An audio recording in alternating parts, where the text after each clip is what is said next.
Alors, moi je m'appelle Alice. Moi je m'appelle Rosane Bodin.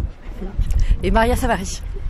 On a lancé une initiative plutôt citoyenne et qui a été accompagnée et soutenue par le collectif Tous Expliquent 72, qui mène et met en œuvre des actions pour le 8 mars.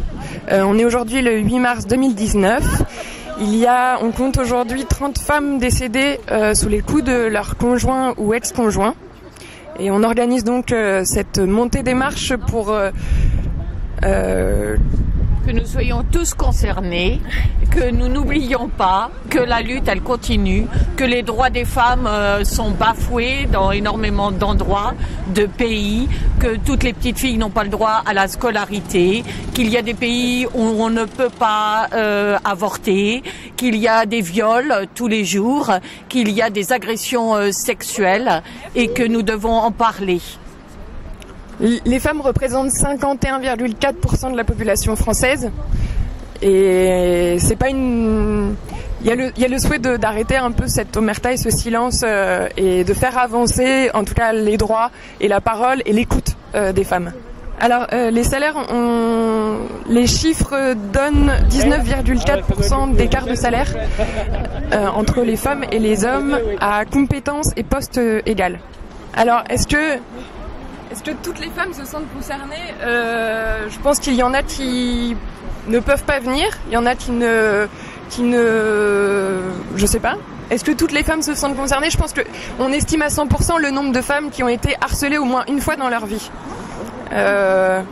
Après, c'est la question de est-ce qu'on a envie de monter les marches pour en parler. Je pense que chaque geste est important et il n'y a pas un seul geste. Nous, on a souhaité réunir des femmes et des hommes. On est déjà plutôt content qu'il y ait plus de 10 personnes.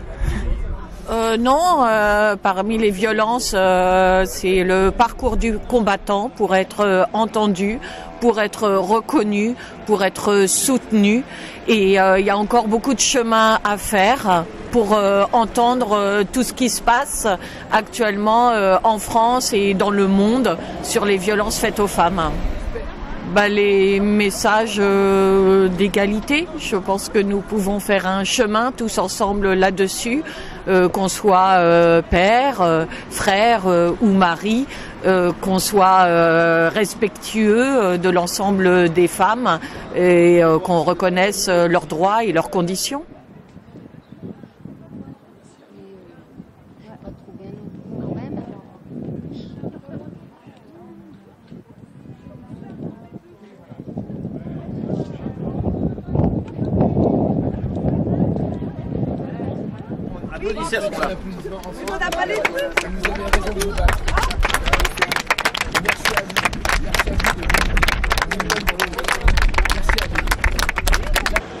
C'est la journée des droits internationaux des femmes. C'est aussi une manière de rappeler ces droits, mais ça veut dire que le reste de l'année, il faut qu'on soit capable de les faire respecter et de les appliquer. Parce que c'est ça le sujet. C'est pas simplement une journée qui compte, c'est comment on s'organise et à chaque fois qu'on se voit, qu'on se rencontre, c'est toujours des moments importants, mais il faut qu'on ait des politiques qui s'inscrivent dans la durée. C'est pourquoi on va s'engager au niveau de la ville du Mans en particulier sur la question de la lutte contre les violences faites aux femmes. Et on aura au mois de novembre signé une charte qui portera sur ce sujet et qui marquera l'engagement de la ville dans la lutte contre les violences faites aux femmes qui sont aujourd'hui en augmentation malheureusement. Depuis le 1er janvier, 30 femmes sont décédées suite au coup. C'est ce que je vous disais, 30 femmes et c'est inacceptable.